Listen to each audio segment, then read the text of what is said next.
merci pour l'amour ça que les manifesté pour nous, qui permet que nous là encore pour nous adorer, bon Dieu, louer, bon Dieu, dire merci pour merveille et compassion que lui manifesté dans la vie, nous, malgré la situation pas tellement bon, mais bon Dieu permet que nous là, nous disons bon Dieu merci pour ça.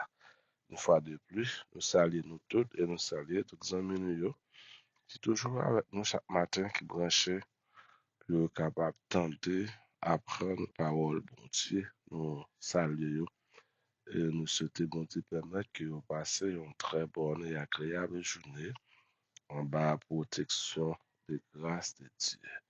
Nous allons continuer matin avec l'étude de la parole de Dieu. Hier, nous avons en fait la signification du montagne. Dans la Bible, les prophètes sont comparés avec des montagnes de l'Éternel. C'est l'une des raisons pour laquelle que Dieu fait appel avec prophétie pour être capable de monter sur montagne là.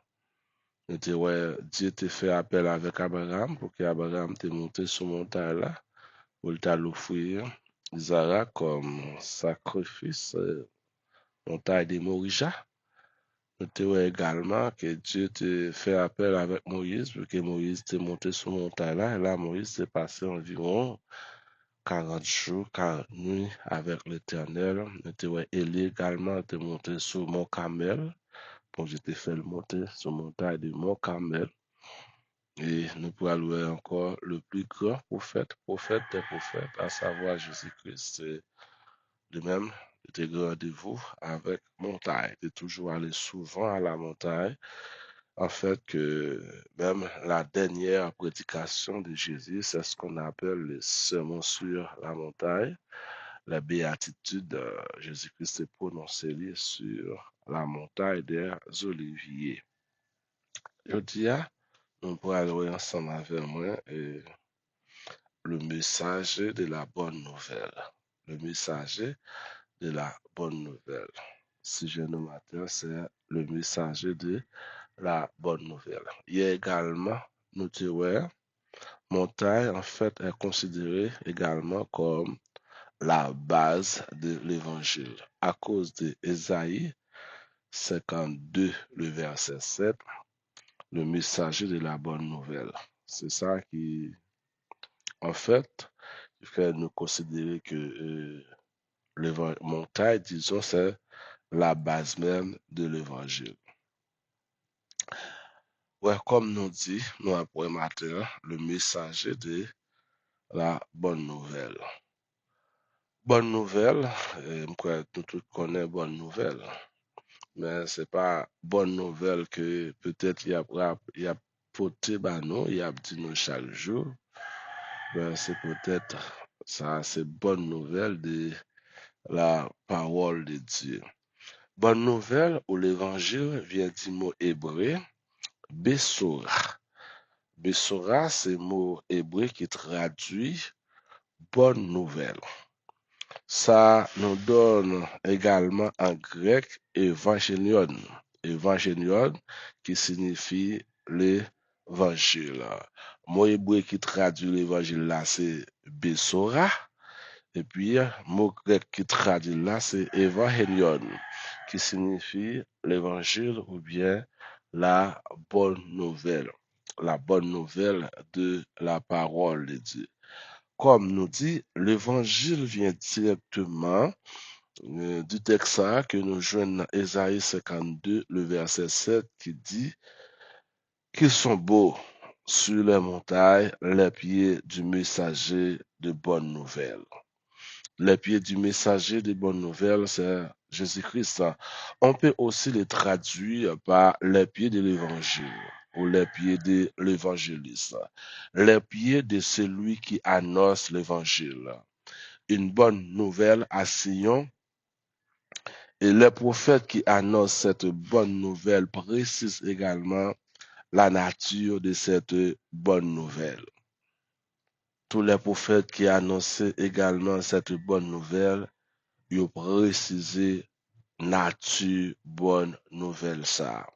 Pour que ça yo préciser nature bonne nouvelle ça qui est différent de l'autre nouvelle que de l'autre bonne nouvelle disons yo captande. Nous t'as par exemple nous-mêmes actuellement qui vivons une situation difficile en Haïti, nous t'as remettande une bonne nouvelle. Une bonne nouvelle puis on dit problème non fini.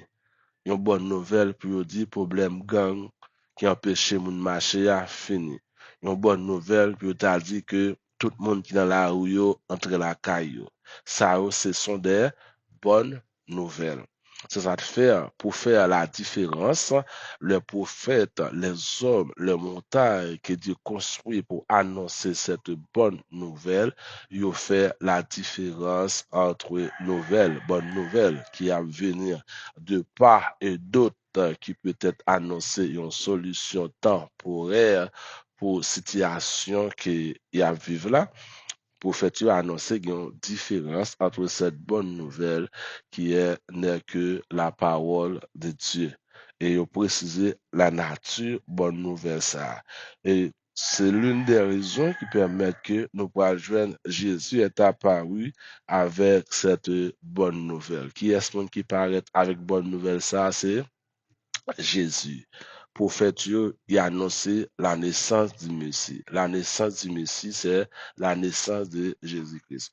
Et prophète, il dit, qui est ce monde qui a venu avec cette bonne nouvelle? C'est Jésus-Christ qui a venu avec bonne nouvelle, ça. Et ça fait dans le judaïsme, dans la société israélienne, il était toujours attendre cette bonne nouvelle parce que il fallait que les venir et cette bonne nouvelle les venir comme nous dans Cantique des Cantiques, le chapitre 2, le verset 8 qui dit c'est la voix de mon bien-aimé. Le voici, il sautant sur les montagnes, bondissant sur les collines. Ils sont beaux sur les montagnes, les pieds de messagers de bonnes nouvelles. Les pieds de messagers de bonnes nouvelles. Et ça fait les Israélites ou bien dans le judaïsme, à chaque repas de Pâques, ils ont espéré que moun sa t'a bien annoncé bonne nouvelle là t'a venir parce que prophète a précisé comment bonne nouvelle ça l'a venir. Et moun qui vient annoncer bonne nouvelle là, c'est lui-même il y aurait le Messia et c'est lui-même il y aurait le Jésus le plus grand prophète de tous les prophètes. Ouais, comme nous dit ça, nous dit, on peut traduire, ou bien, l'évangile vient directement du texte ça, qui nous dit, Ésaïe 52, le verset 7, qui dit, qu'ils sont beaux sur les montagnes, les pieds du messager de bonnes nouvelles.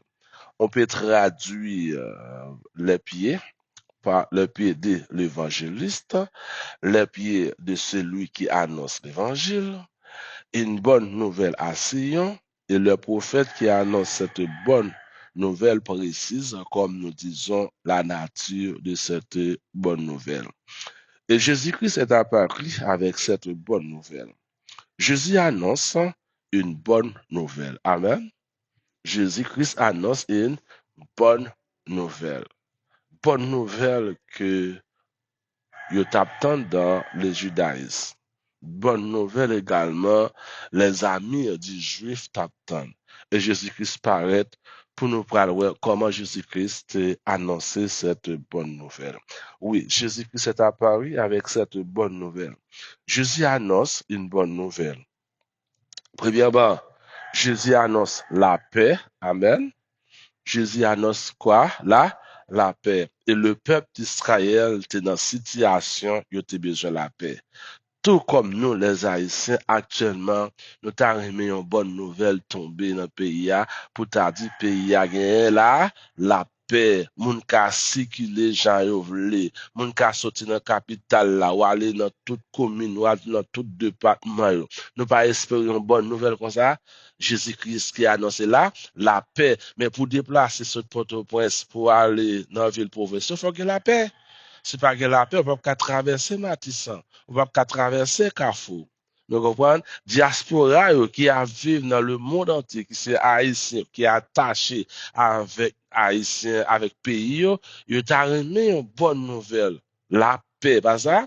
Les responsables de ce pays, yo t'attendent les présidents de ce pays, les chefs du gouvernement de ce pays, la police de ce pays, l'armée de cette nation. Yo t'attendent que yo t'a annoncé là, la paix, que tout le monde yo dit pays a gagné là, la paix. Ouais, nous disons Jésus-Christ annonce la paix. Le peuple d'Israël était bouleversé, tracassé par d'autres nations qui opprimaient le peuple d'Israël. Car le peuple d'Israël, depuis environ dans l'année 606, le peuple d'Israël était captivé par les royaumes de ce monde. Le peuple d'Israël n'a pas de la paix. Bon Dieu béni. Depuis environ, nous dire 606, mais si nous avons considéré le royaume du Nord, depuis en 722 avant Jésus-Christ, le peuple d'Israël n'a pas de la paix. Après 722, que les Assyriens étaient envahi le royaume du Nord, le peuple d'Israël n'a pas de la paix. Quelques années plus tard, le roi Nebuchadnezzar va envahir le royaume du Sud. Il pourra le faire, ça crée la déportation. Et en sortir de la déportation, le peuple Israël recevoir l'ordre pour construire et reconstruire la muraille de Jérusalem. Le peuple d'Israël, pas qu'il la paix. Nous l'avons. Eh bien, Jésus-Christ annonce quoi là? La paix que le peuple d'Israël t'attend. Parce que justement, après Nebuchadnezzar, qui est-ce que nous pourrons joindre? Nous pourrons joindre le royaume de Médo-Perse. Et Médo-Perse, c'est toujours occupé la nation d'Israël. C'est-à-dire, pas qu'il la paix. Après Médo-Perse, qui est le jeune? Alexandre le Grand. Le peuple d'Israël tombe à la domination d'Alexandre le Grand. En tant que peuple de Dieu, pas que la paix. Et puis après Alexandre le Grand, le peuple d'Israël tombe en bas de l'autre empire encore, en bas de l'autre royaume, c'est l'empire romain. C'est-à-dire, depuis l'an 606 avant Jésus-Christ, jusqu'à la venue de Jésus-Christ, le peuple d'Israël espérait avoir un peu de paix. Amen. Il était en l'attente de la paix. Tout comme nous, les Haïtiens, aujourd'hui, nous espérons la paix. Nous en attente de la paix. Mais qui est-ce qui va pas nous la paix, ça? Cette paix que nous attendons, c'est pas Jésus-Christ qui a nous paix ça. Nous attendons paix ça dans mes autorités qui a dirigé le pays, ça, qui pourra dire, pays en paix, mon kassi qui est côté où voulez. Et Jésus-Christ venu, il a annoncé là, la paix, wow, tous juifs, soit ils vivent en Israël, soit ils vivent dans la diaspora, eh bien, maintenant, il dit, ils parlent râler en souffle parce que Jésus-Christ annonce là, la paix. Mais la paix, on t'espère, Jésus-Christ a annoncé, c'est pas paix à ça. Bon Dieu, nous. Yo pensé Jésus-Christ annoncer une paix physique, une paix palpable, une paix que Jésus-Christ peut retirer, yo, dans l'esclavage, Jésus-Christ peut retirer dans la servitude. Mais c'est pas la paix, ça, Jésus-Christ est porté pour eux. Bon Dieu, béni nous. La paix, ça, le peuple d'Israël t'a espéré que Jésus-Christ est porté, c'est une paix qui viendra. Mais cette paix n'est pas encore venue. Ouais, Jésus-Christ annonce quoi? La paix, il annonce le salut. Amen. Non seulement Jésus-Christ annonce la paix, mais Jésus-Christ annonce le salut. Jésus-Christ annonce une bonne nouvelle, nouvelle de la paix.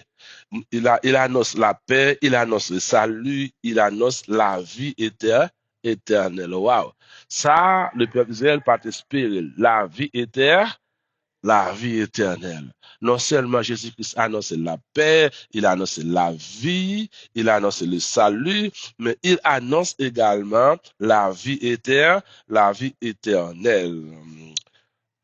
À quiconque croit en lui. Jean chapitre 3, le verset 16. Jésus-Christ annonce la paix, le salut et la vie éternelle à quiconque croit en lui. Et il dit, à Sion, ton Dieu règne pour toujours. Jésus-Christ disait à Sion, ton Dieu règne pour toujours. C'est-à-dire, à Sion, c'est montagne, c'est l'endroit du temple. L'endroit du temple, tout comme nous te hier, côté que, premier monde, bon Dieu te voyait à l'offrir sacrifice dans le pays de Morija sur l'une des montagnes qui a Morija, c'était Abraham. Bon Dieu te voyait Abraham dans Genèse chapitre 22, le verset 2, à offrir Isaac comme sacrifice sur Mont Sion. Et Mont Sion, ça, nous te voyons également hier, c'est là que bon Dieu te dit David pour te construire le tabernacle ou bien le temple. Et David, qui était empêché par l'Éternel, il n'a pas qu'à faire construction de temple là, et il a fait des préparations pour son fils, à savoir Salomon, après le pas David, en 1013 avant Jésus-Christ, en 1013 avant Jésus-Christ. Salomon arrivé sous pouvoir en 1016 avant Jésus-Christ, et en 1013 avant Jésus-Christ, Salomon construit le premier temple en pierre. Bon Dieu béni nous. Et qui côté Salomon construit temple là, assis, en droit directement, sous Mont Morija, là côté que bon Dieu te voyé Abraham, à offrir Isaac comme sacrifice. Jésus-Christ annonce à Sion la paix. Il dit à Sion, ton Dieu règne. Bon Dieu a régné. Ouais, Jésus-Christ annonce la paix, le salut, la vie éternelle à quiconque croit en lui, et disait également à Sion, ton Dieu règne pour toujours. Jésus commence son ministère.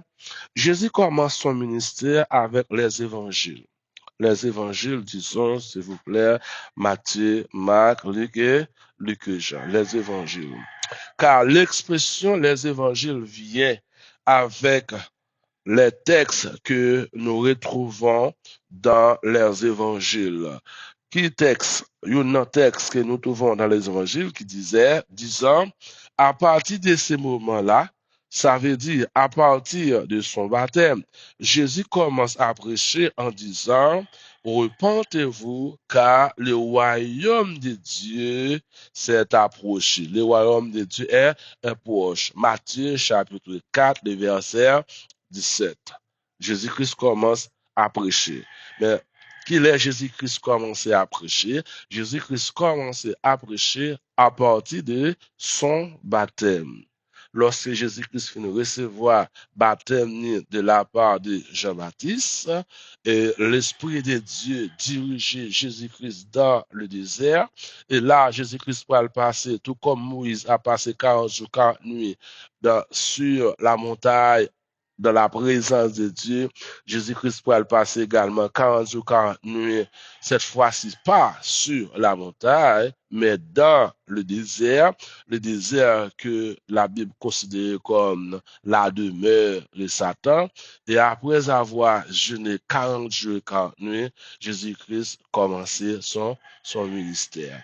Jésus-Christ commençait son ministère, tout comme Jean-Baptiste a commencé le ministère avec la repentance. Repentez-vous. Jésus commençait à prêcher en disant, repentez-vous car le royaume de Dieu est approché. Jésus dit, le peuple d'Israël, il a besoin de repentir parce que le royaume n'a pas obtenu, mais le royaume n'a vu, mais le royaume n'a venu. Et pour y rentrer dans le royaume, non. Maintenant, il n'y a pas qu'à dire c'est juif, il y a tout légal pour y rentrer dans le royaume. Non, Jésus-Christ dit non, pour nous rentrer dans le royaume, non, faut que nous repentir. Nous sommes capables de dire ça. On ne peut pas dire, c'est papa, maman l'évangile, papa l'évangile, il est tout prêt pour le royaume, bon Dieu. C'est pas vrai, bon Dieu béni nous. Non, pour entrer dans le royaume de Dieu, ou même personnellement, ou besoin de repentir tout comme les Israéliens, tout comme les Juifs, puis vous avez accès pour rentrer jusqu'à présent, puis vous avez accès pour rentrer dans le royaume de Dieu, il fallait you repentir. Et personne n'a pas accès pour rentrer dans le royaume de Dieu s'il n'est pas repenti. Ça fait Jean-Baptiste prêchait le message de la repentance également. Jésus-Christ commençait également son ministère avec le message de la repentance. Et comme Ésaïe 52 dit, Jésus-Christ annonce la paix. Dans le message de Jésus-Christ, Jésus-Christ annonce la paix, il annonce le salut. Jésus-Christ annonçait la paix et il également il annonçait le salut.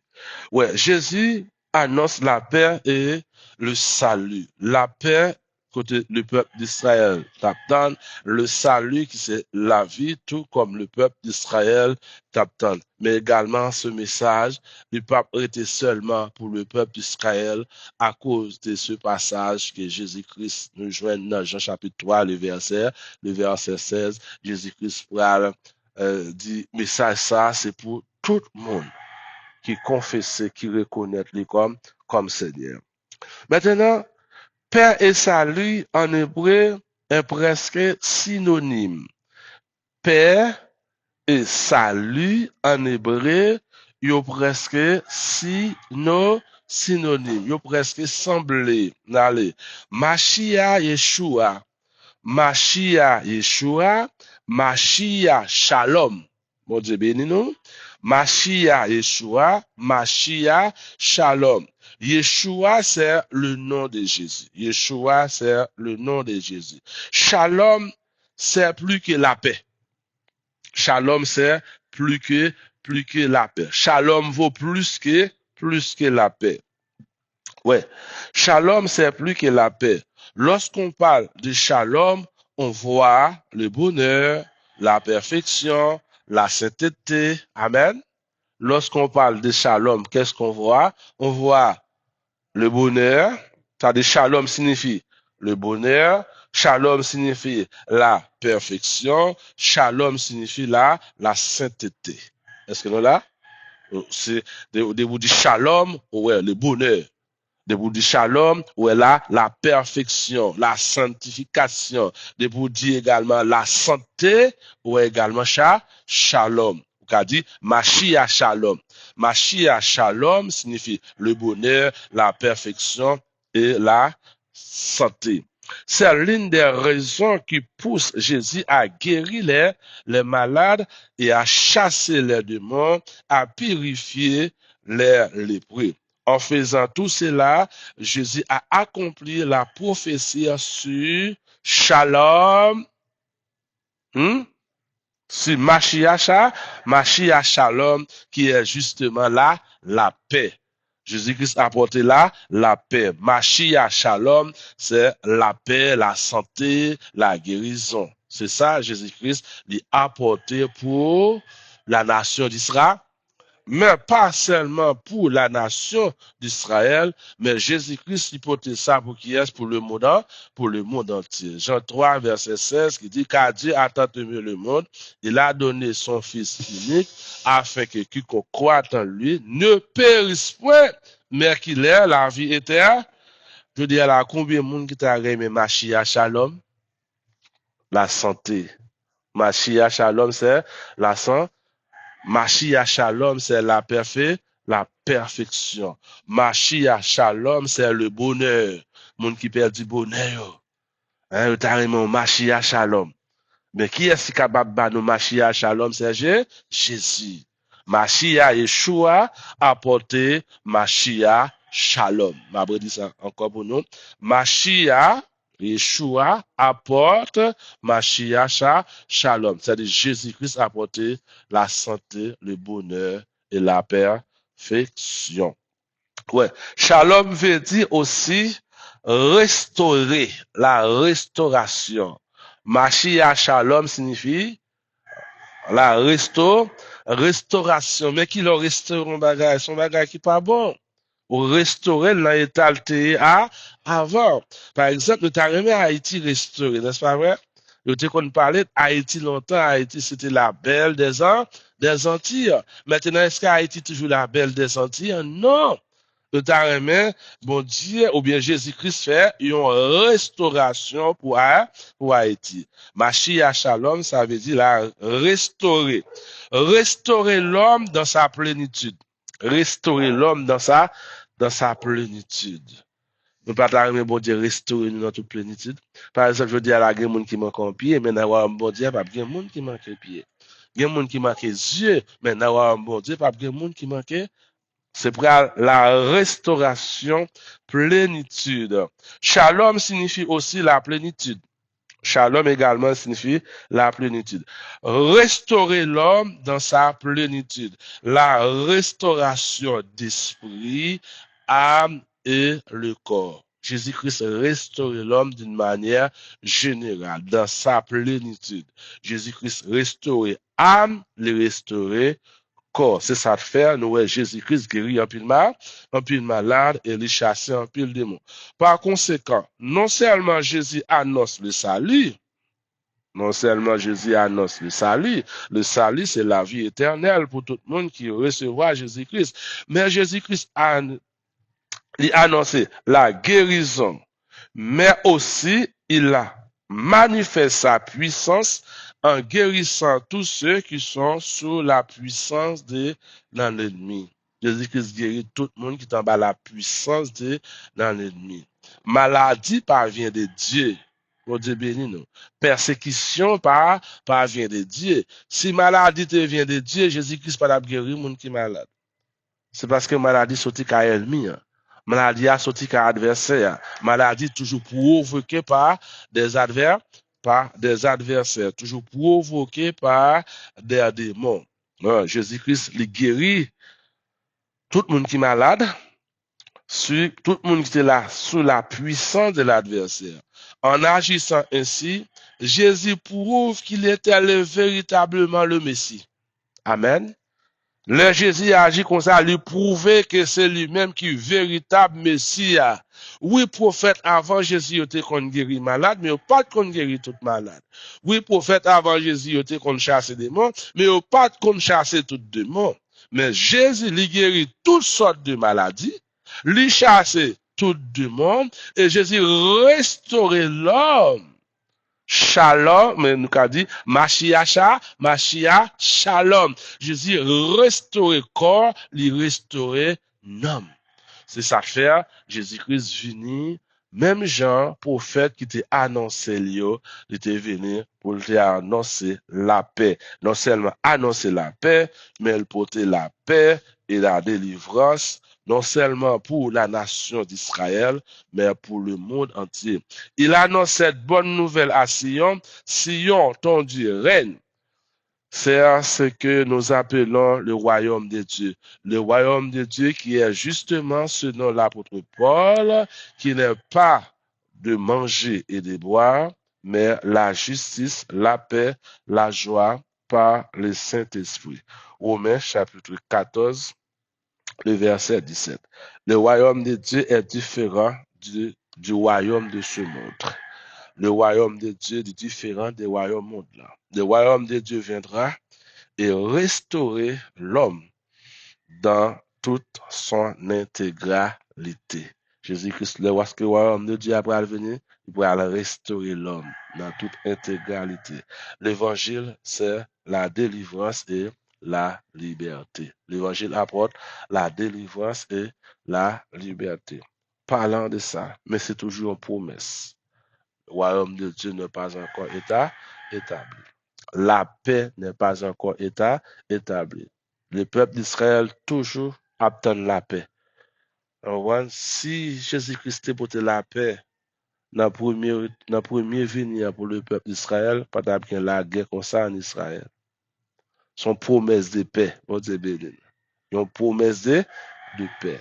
Ça veut dire qu'il est la paix à venir, la paix à établir lorsque Jésus-Christ reviendra une deuxième fois de ça pour écraser tout royaume qui est dans le monde. L'apôtre Jean dit non, il pourra minoter Satan à tous les anges, il pourra le jeter dans le temps de feu et de souffle, et laisser ça, royaume non, il pourra l'établir éternellement. Mais Jésus-Christ priait après Jésus-Christ ressuscité, sorti dans la mort, il priait dans Jean chapitre 17, demandez papa pour papa capable garder mon palio, préserver mon palio. Il dit yo dans monde là, mais yo pas monde là pour ça.